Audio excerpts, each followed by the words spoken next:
Hello, have a blessed morning to everyone. By the way, I am Juhaifa Haji Harun, your instructor for today. Let's get started. Our lesson is all about the sociological and legal basis of school and community partnership.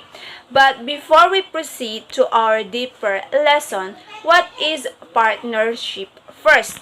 So, when we say partnership, it is implies two parties helping each other. So, both parties benefits, no? So, means that school can benefit something from the community and the community can benefit something from the school. It's a kind of something that produce goods or helpful result.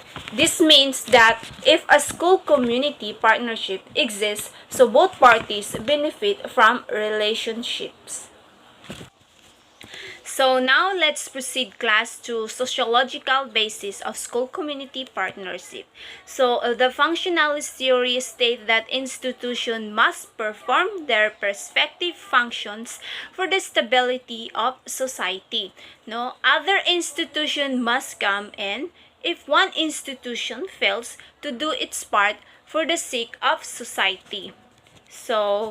There are statements here that say it takes a village to educate a child, according to African proverbs. So people in the community must be active and present and accountable with the children's lives for those children to experience and grow in a safe environment, because when students are safe, fed, and cared of, academic also improve.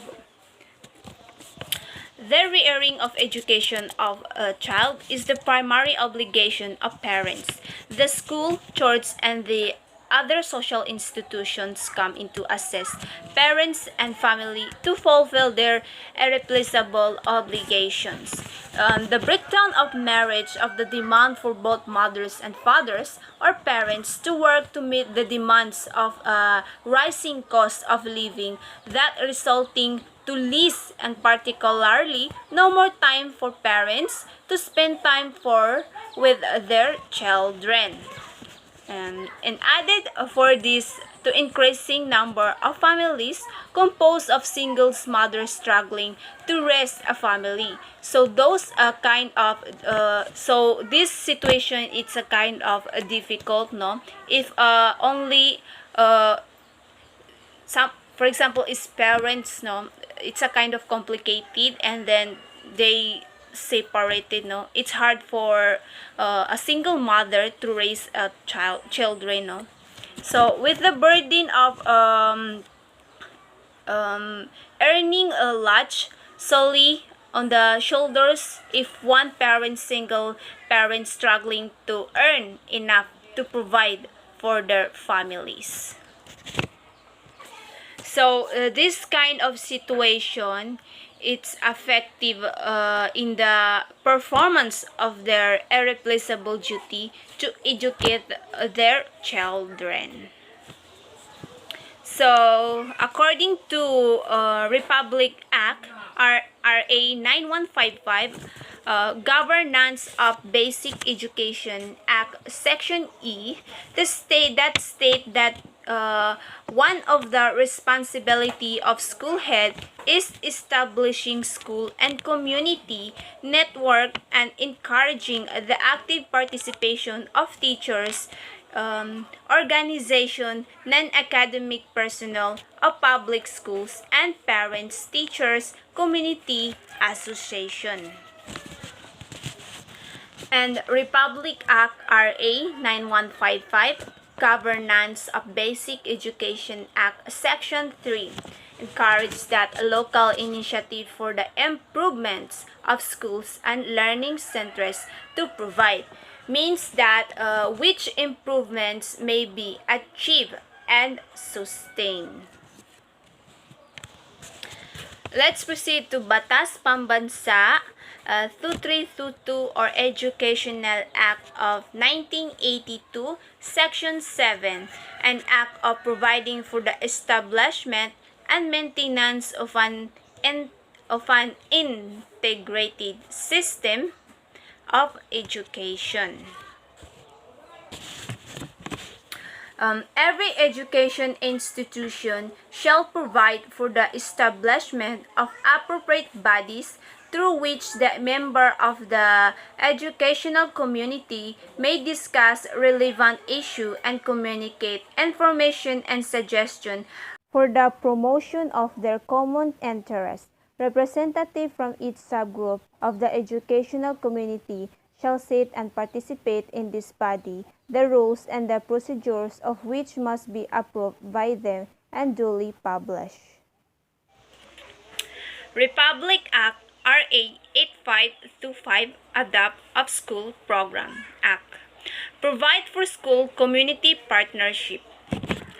Provide entities to assist a public school, whether elementary, secondary, or tertiary, in but not limited to the following area: staff and faculty, development for training and further education, construction of facilitate, upgrading of existing facilities, provision of books, publication, and other instructional technologies.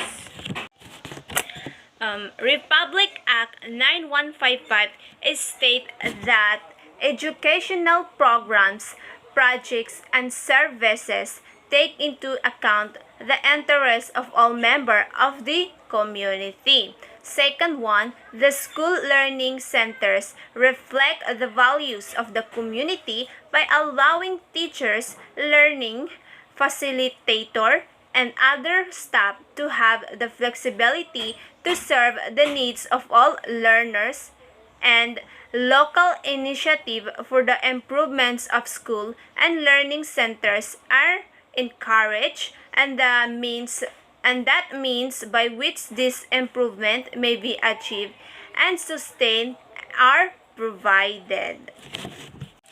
So means that school and community function better when they work as a team. Means that if the school and community work together as a team, the desired goal or the desired outcomes will achieve by giving opportunity in each student or in each children to give an opportunity to gain knowledge and skills and to educate them. So it's so better, no, if the community and school function better when they work as a team.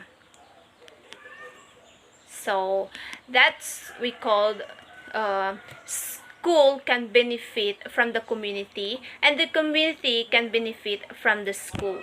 They work together in order to achieve the goal, which is the vision. Thank you for listening for this video.